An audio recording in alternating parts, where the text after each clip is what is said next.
ვიღაცა 200 ლარი დამირიცხა და თან მოაყოლა ტექსტი, რომ UFC 324-ზე მთავარ ქარდზე გააკეთეო ბილეთიო, დადეო ეს მთლიანი თანხა, დიდი იმედი მაქვს მოგებული ფული ჩემი იქნება, თუ გასაყოფია ეგაც პრობლემა არ არის. ხო და დღეს გაჩვენებთ თქვენ რას გავაკეთებ, რა ბილეთს შევადგენ და რამდენს მოვიგებთ. და პირველი ვიზეთ შემიძლია 100%-ით, თითქმის 100%-ით ვიყო დარწმუნებული, მაგრამ ბილეთში არ ჩავწერ, არის უმარ ნურმაგომედოვი. უმარი ხვდება ყოფილ UFC-ის ჩემპიონს 57 კილოგრამში, დევისონ ფიგერედოს, რომელიც დღესდღეობით იბრძვის 61 კილოგრამში. უმარის გამარჯვებაში თითქმის დარწმუნებული ვარ, სხვა გამოსავალი არ აქვს, ის ვალდებული არის ამ შეხვედრაში მოიპოვოს გამარჯვება, იმიტომ რომ სახში ჰაბიბ ნურმაგომედოვი მას აღარ შეუშვებს.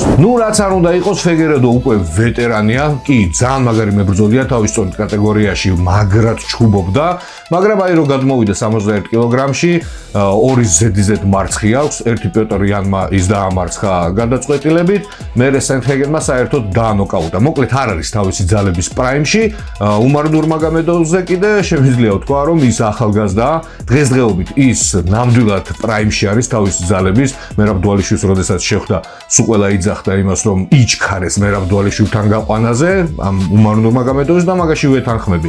უმარ ნურმაგომედოვს ის ტიპიც ყავს დამარცხებული, ვინც დაანოკაუტა, ჩვენი გადაცემის გმირი, სენთჰეგენს გულისხმობ, ასე რომ უმარი მე მგონი მოიგებს. მაგრამ ცუდი ის არის, რომ უმარის კოეფიციენტი არის 1/03. 1/03 ეს თითქმის არაფერი არ არის. ფიგერედოს კი 7/7 აქვს კუში. აქედან გამომდინარე ფიგერედოზე უფრო გარისკო გირჩევნია, ვიდრე დაამატო ბილეთში 1/03-იანი კოეფიციენტი. ამიტომ კი ვიცით ვინ მოიგებს ამ ბრძოლაში, მაგრამ არ გავრისკავთ და არ შევიყვანთ ამ კუშს ჩვენს ბილეთში, იმიტომ რომ გამორიცხული არ არის ფიგერედომ ერთი კაი მახრჩობელა შეუსრულოს ჩვენ დაღესტნელ ძმას. და პირველი ვიზეც დავდებ, ეს არის ჟენ სილვა, რომელიც ხვდება არნოლდ ალენს. არნოლდ ალენს აქვს 3/2 კოეფიციენტი, სილვას კი 1/32 მგონი. ალენი მართლა მაგარი ტიპი არის. ეს ბრძოლა რომ შემდგარიყო, მაგალითად 2022-ში, 2023-ში, სილვას ნამდვილად შანსს არ მივცემდი ალენთან, იმიტომ რომ ძალიან მაგარ ხოძე იყო, 10 გამარჯვებიანი ვინსტრიკი ჰქონდა UFC-ში, ანგრევდა სულ ყველას თავის გზაზე და ბოლოს შეხვდა მაქს ჰოლუეის და მაქს ჰოლუეიმ მოუგო მას გადაწყვეტილებით. მერე კიდევ ერთი შეხვედრა გამართა კიდევ უმაგრეს მებრძოლთან, მოსარიეულოებთან და კიდე დამარცხდა, კიდე გადაწყვეტილებით და ბოლოს შეხვდა გიგა ჭიკაძეს და გიგა ჭიკაძეს 2024-ში მოუგო გადაწყვეტილებით და მერე გაქრა 2 წლით. და 2 წლით იმიტომ გაქრა, რომ დაიზიანა მხარი და რამოდენიმე ოპერაცია გაიგეთა ამ 2 წლის განმავლობაში და მერე უცებ გამოჩნდა და იძახის, რომ წონას ვეღარ ვიკლებო და 70-ში მინდაო ჩხუბიო. და ყველაფერი მიდიოდა იმისკენ, რომ 70 კილოგრამში გამოვიდო და მაგრამ აგე UFC-მ გამოაცხადა, რომ შენო იბრძვიო 66 კილოგრამში. ანუ გამოდის, რომ ალენი ბრძოლების გარეშე იყო 2 წელი, გადაიტანა რამოდენიმე ოპერაცია, ეს ძალიან მნიშვნელოვანი არის და ასევე წონასთან აქვს ძალიან დიდი პრობლემები. აქედან გამომდინარე, ვფიქრობ, რომ სილვა მას დაამარცხებს. თან დაამარცხებს ჩემი აზრით პირველი ან მეორე რაუნდში ნოკაუტით. ან 100%-იანი გადაწყვეტილებით. თან რომ გავიხსენოთ სოფიანი სილვა, რომელმაც UFC-ში შემოადგა თუ არა ფეხი, 5 ზედიზედ ბრძოლა მოიგო და რაც თავარია, 5-ვე ბრძოლა ფინიშით დაასრულა, ბოლოს სექტანტ მიჩელს შეხვდა და ისაც მიახრჩო, მოიპოვა საპრეტენდენტო ბრძოლა დიეგო ლოპესთან, შეხვდა დიეგო ლოპეს, რომ მოიგო აუცილებლად ტიტულზე გავიდო და ლოპესი დალეცა 2 რაუნდის განმავლობაში, ანგრევდა ლოპეს, ვისაც უნახია ყველა დამერწმუნება და ბოლოს ლოპესმა რაღაცნაირად გაისროლა და შეცდომით თუ შემთხვევით დასრულდა ყველაფერი. ეს იყო მართლა ლაკი პანჩი. სილვა აუცილებლად დააფინიშებდა ლოპეს, ამას ველოდებოდი ყოველ წამს, მაგრამ მოხდა ის, რაც მოხდა. აქედან გამომდინარე შეგვიძლია ვთქვათ, რომ ჟენ სილვა დღესდღეობით არის თავისი ძალების პრაიმში და ამიტომ მას პირველს ჩავწერ ბილეთში. როგორ ველოდებოდი კაილა ჰარისონის და ამანდა ნუნესის ბრძოლას, ამ ისტორიულ მატჩს, სადაც გაირკვეოდა ვინ არის ყველაზე დედის მსერავი ქალი ამ პლანეტაზე. მაგრამ სამწუხაროდ კაილა ჰარისონმა სერიოზული ტრავმა მიიღო კისერზე, ისეთ სერიოზული ტრავმა, რომ ის ეგრევე გააქანეს საოპერაციოდ და ბრძოლა ჩაიშალა. მე ისე ველოდებოდი ამ ბრძოლას, რომ ორივე ამ გოგოზე რამოდენიმე დღის წინ გავაკეთე დოკუმენტური ფილმი, 1 საათიანი დოკუმენტური ფილმი, სადაც ყველაფერი არის განხილული, მაგრამ მოხდა ის, რაც რაც მოხდა და ეს ბრძოლა ჩაიშალა. სამაგიეროდ როგორც გვპირდებიან, ისინი მაინც შეხვდებიან ერთმანეთს რამოდენიმე თვის მერე, თუ კაილა რა თქმა უნდა აღდგება და როგორც ჩანს, ამ ყველაფერს ამზადებენ თეთრი სახლისთვის. პირადად მე ამ ორთა ბრძოლაში უფრო ვფიქრობდი ჰარისონის გამარჯვებას, მაგრამ ახლა ესეთი სერიოზული ტრავმის მერე რო დაბრუნდება, მართლა არ ვიცი რა მოხდება. უნდა შევხედოთ, დავაკვირდეთ და მერე გამოვიტანოთ დასკვნა და ანალიზი. მაგრამ სამაგიეროდ ამ UFC 324-ზე კიდევ ერთი ქალების ბრძოლა არის და ამ ბრძოლას ჩემ ბილეთში უკვე შევიყვა. ნატალია სილვა კოეფიციენტით 1.22 ხვდება ყოფილ UFC-ს ჩემპიონს როუზ ნამაიუნეს, რომლის კოეფიციენტიც არის 3.2. ამ შეხვედრაში ვდებ ნატალია სილვაზე და ამაშიც თითქმის დარწმუნებული ვარ, იმიტომ რომ გოგოს 2018 წლიდან არ წაუგია. მოდის 13 გამარჯვებიანი ვინსტრიკით და რაც UFC-ში გადმოვიდა 7 ზედიზედ შეხვედრა მოიგო, გადაუარა სულ ყველას და ბოლო ორ შეხვედრაში ორი UFC-ს ყოფილი ჩემპიონი დაამარცხა და როგორც იძახიან, ის ერთადერთი საშიშროება არის, რომელსაც შეუძლია მოიპოვოს ტიტული და დაამარცხოს ვალენტინა შევჩენკო. რაც შეეხება ნამაიუნას, თავის დროზე ის მართლა მაგარი გოგო იყო, 2017 წლიდან 2021 წლამდე, მაგრამ ეხლა უკვე ისე მოდის რა, ხან ნიგებს, ხან აგებს, თან პატარა გოგო აღარ არის და ასე რომ როუზ ნამაიუნასთან ძალიან დიდი ბოდიში, მაგრამ ამ ბილეთში შევიყვან სილვას. ეხლა კი ჩავიხედოთ მძიმე წონაში. ერთი რა ხდება მძიმე წონაში? რა ხდება და რეკორდსმენი ნოკაუტების დერეკ ლუისი ხვდება ვალდო კორტეს აკოსტას. ამ შეხვედრაში ლუის აქვს 3.0 კოეფიციენტი, აკოსტას კი 1.3. ამ ბრძოლაში დარწმუნებული მხოლოდ იმაში ვარ 100%-ით, რომ ეს შეხვედრა აუცილებლად ნოკაუტით დასრულდება, მაგრამ ვინ ვის? ამ შემთხვევაში გავრისკავ და აკოსტაზე დავდებ, მაგრამ გამორიცხული არ არის, რომ ლუისმა ის ერთი დარტყმით დააძინოს. ბოლო-ბოლო რეკორდსმენი არის ნოკაუტებში. მაგრამ აქვე დავამატებ, რომ აკოსტა არის თავისი ფორმის პრაიმში დღესდღეობით. ძალიან მაგარ ფორმაშია. ლუისი კი ახლოს არის თავისი კარიერის დასრულებასთან და ამასთანავე 2025 წელს აკოსტამ 4 ბრძოლა ჩაატარა, როგორც მერაბ დუალიშვილმა და როგორც მერაბ დუალიშვილმა მხოლოდ ერთხელ დამარცხდა, მაგრამ დამარცხდა ძალიან თანაბარ ბრძოლაში გადაწყვეტილებით. აკოსტას ბოლო ნოკაუტი რომ ახსენდება შამილ გაზიევთან, თან ეს ბრძოლა მან მიიღო ერთი კვირით ადრე, საერთოდ მოუმზადებელი მოვიდა, არანაირი აკლიმატიზაცია არ გაუვლია და გაზიევი ზუსტად ერთ წუთში განადგურა.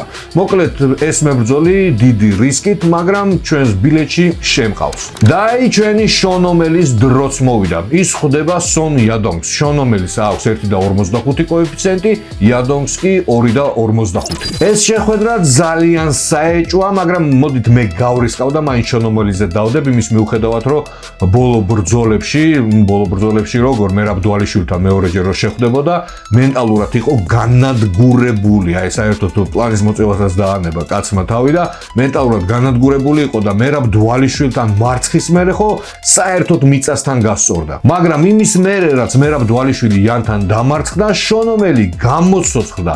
წარმოიდგინეთ, ეს არის მისი ბოლო შანსი, რომ მოიპოვოს სატიტულო ბრძოლა და გახდეს ჩემპიონი.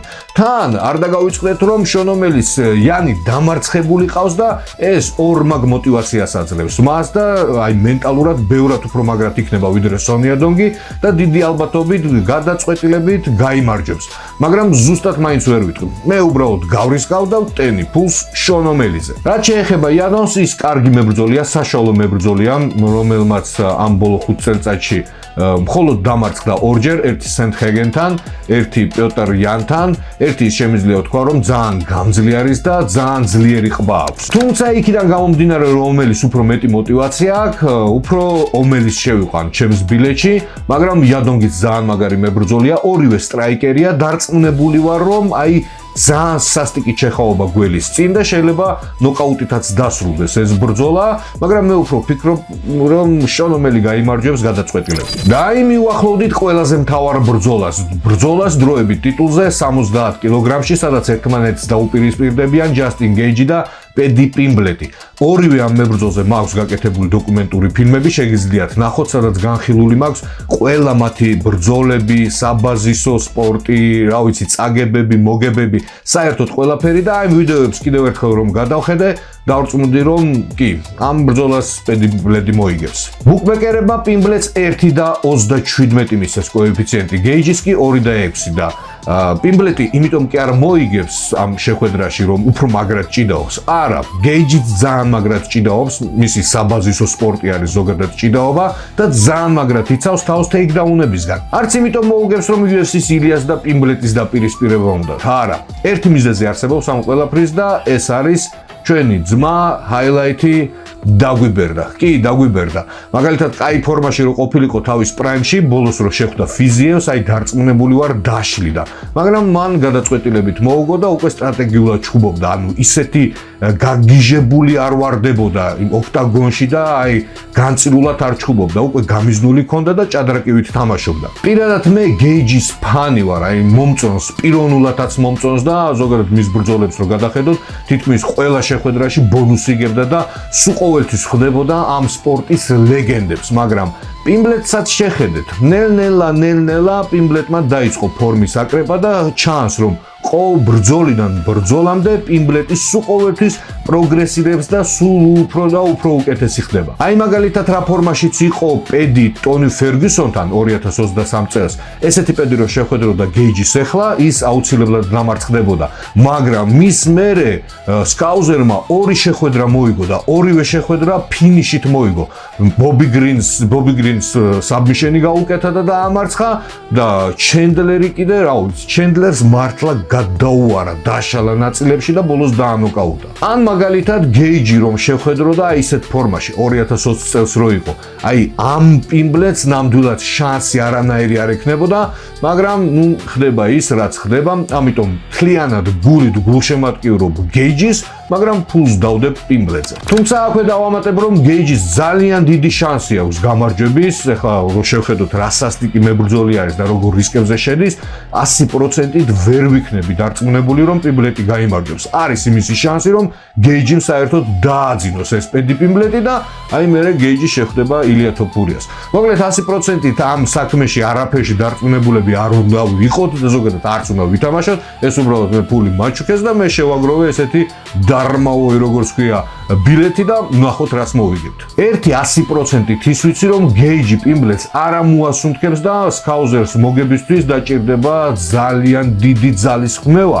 ამიტომ ველოდებით ამ ბრძოლას და დარწმუნებული ვარ რომ ძალიან სისხლიანი შოუ იქნება. მოკლედ ყველა ეს ბრძოლა გავაერთიანეთ, გამოგვივიდათ კუში 4 და 22 კოეფიციენტი და ავიღეთ და ვტენეთ 200 ლარი ამ კოეფიციენტზე და შეგიძლიათ კომენტარებში დაწეროთ თქვენი ვერსია, ვინ როგორ მოიგებს, ეს ჩემთვის უკვე გვიანი იქნება, იმიტომ რომ ფული უკვე დადებული მაქვს, მაგრამ გადავხედავ და შევადაროთ ვისი ბილეთი უფრო მაგრად დაჯდება. მე მოკლედ ამით გემშვიდობებით 324-ის მერე ჩვენ კიდევ ერთხელ შევხვდებით, აუცილებლად გავაკეთებ განხილვას თქვენთვის და კიდევ ამით გემშვიდობებით მომავალ შეხვედრამდე.